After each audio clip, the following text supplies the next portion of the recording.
कहानियां थी। अगली मौत किसकी? संजीव अपने दोस्तों राघव और प्रतीक के साथ बियर बार में बैठकर बियर पी रहा था। संजीव आज बहुत खुश लग रहा था। अरे यार, आज की पार्टी में तो मजा आ गया।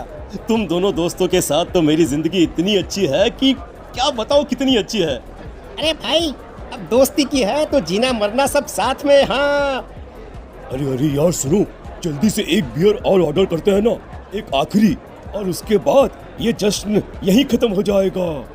अरे हाँ क्यों नहीं। वेटर, जल्दी से 2 बियर की बोतल लेकर आओ। आज मेरे दोस्तों को जश्न मनाना है, क्यों? इतने में वहां पर एक बहुत सुंदर लड़की छोटे छोटे कपड़े पहनकर हाथ में बियर की बोतल लेकर उसके पास आती है। ये लीजिए, आपने बियर ऑर्डर की थी ना, मैं लेकर आ गई।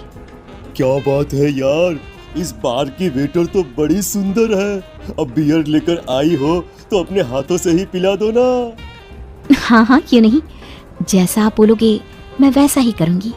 क्या बात है यार, अब तो लगता है रोज यहीं आना पड़ेगा।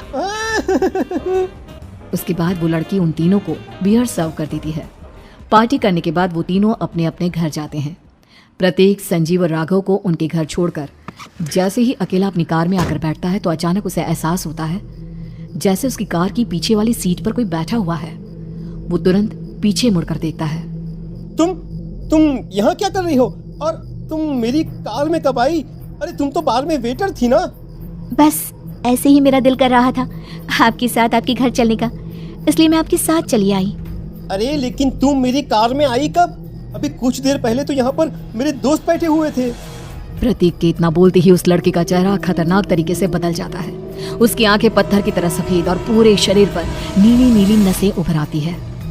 गाड़ी चलाओ, पूरी स्पीड में चलाओ, और अगर तुमने गाड़ी रोकने की कोशिश भी की तो मुझसे बुरा कोई नहीं होगा।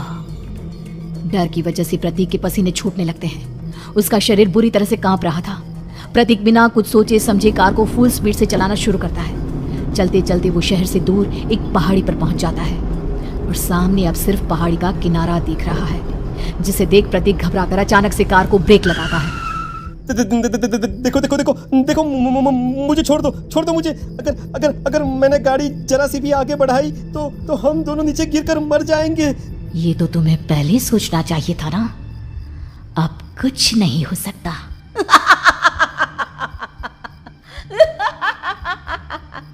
छोड़ दो मुझे। नहीं प्लीज मुझे छोड़ दो। प्लीज मुझे जाने दो। छोड़ दो मुझे। गाड़ी आगे बढ़ाओ। और तभी अचानक से बिना प्रतीक के स्टार्ट किए उनकी कार आगे बढ़ती है और गहरी खाई में गिर जाती है। उसकी चीखने की आवाज एक चारों तरफ सुनाई देती है।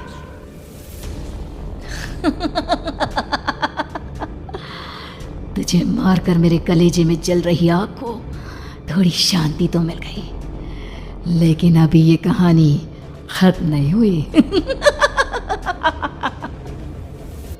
और फिर अगले दिन राघव और संजीव को पता चलता है कि प्रतीक की पहाड़ी से नीचे गिरकर मौत हो गई। अरे कल रात की तो बात है यार, हम सब बैठकर पार्टी कर रहे थे, लेकिन मेरी एक बात समझ में नहीं आ रही। राघव शहर से इतना बाहर उस पहाड़ी पर इतनी रात को क्या करने गया था? अरे यार, वही सोचकर तो मैं भी परेशान हूँ। हम दोनों को छोड़ने के बाद तो वो सीधा अपने घर जाने वाला था, और वो आत्महत्या क्यों करेगा भाई? कल रात तक वो कितना खुश था, हमारे साथ सेलिब्रेट कर रहा था।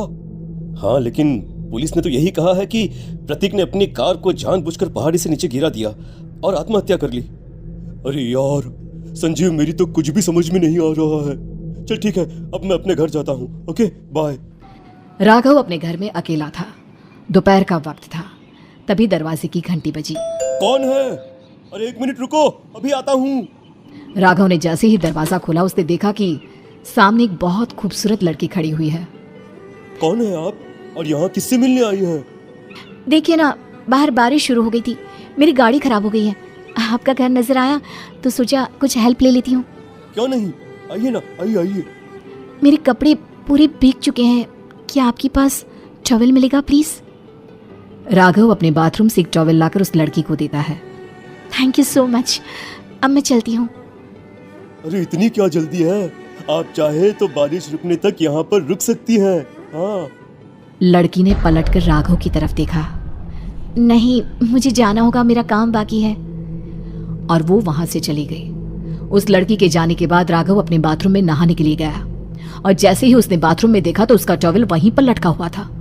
उसने टॉवेल हाथ में लिया तो देखा कि उसका पूरा टॉवेल खून के धब्बों से सना हुआ है। अरे अरे ये क्या? ये टॉवेल तो मैंने उस लड़की को दे दिया था। ये वापस मेरे बाथरूम में कैसे आ गया? और इस पर ये खून के धब्बे कहां से आ गए? राघव ने आईने में देखा तो उसकी गर्दन पर एक बड़ा सा चाकू का कट लगा हुआ था जिससे खून बह रहा था, जिसे देख राघव के होश उड़ गए। हाँ, अरे ये क्या? मेरी गर्दन इतनी ज्यादा कटी हुई है और मुझे दर्द भी नहीं हो रहा है। ये क्या हो रहा है मेरे साथ?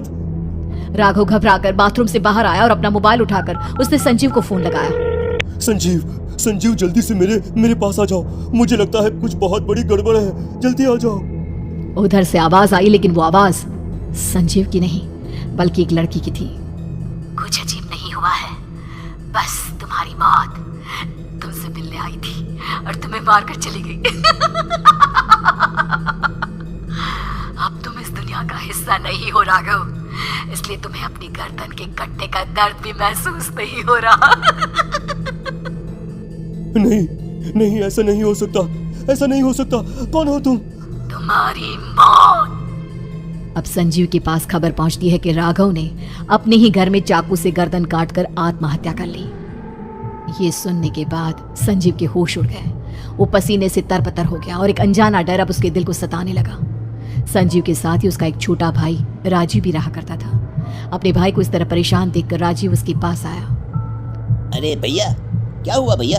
आप इतने घबराए हुए क्यों लग रहे हैं? प्रतीक और राघव की मौत, मेरा मतलब मेरी कुछ समझ में नहीं आ रहा भाई। अचानक से मेरे दोनों दोस्तों ने आत्महत्या क्यों कर ली? अरे वो तो मेरी भी समझ में नहीं आ रहा है भैया। हाँ, हो सकता है कि कोई परेशानी होगी और इसीलिए उन्होंने ऐसा किया होगा। हाँ, लेकिन दोनों की जिंदगी में एक साथ परेशानी और दोनों का इतनी खतरनाक तरीके से आत्महत्या करना, कहीं ऐसा तो नहीं मैं भी मर जाऊंगा? अरे आप ऐसी बातें क्यों कर रहे हैं भैया? वैसे ही मैं इतना परेशान हूँ। जब से अंजलि ने मेरा साथ छोड़ा है तब से सब कुछ बहुत अजीब सा हो गया है। रोज रात को डरावने सपने आते हैं। ऐसा लगता है जैसे अंजलि बार बार मेरे सपनों में आकर मुझे डराने की कोशिश करती है। अंजलि का नाम सुनते ही संजीव की आंखें फट गई और उसके गले में आवाज अटक गई। उसके चेहरे पर घबराहट साफ नजर आ रही थी। कौन थी वो लड़की जिसने प्रतीक और राघव को आत्महत्या की आड़ में मौत की घाट उतार दिया? और कौन थी अंजलि जो बार बार राजीव के सपनों में आकर उसे डरा रही थी? अंजलि का नाम सुनकर संजीव इतना घबरा क्यों गया? इन सवालों के जवाब जानने के लिए देखिए इस खतरनाक कहानी का अगला भाग।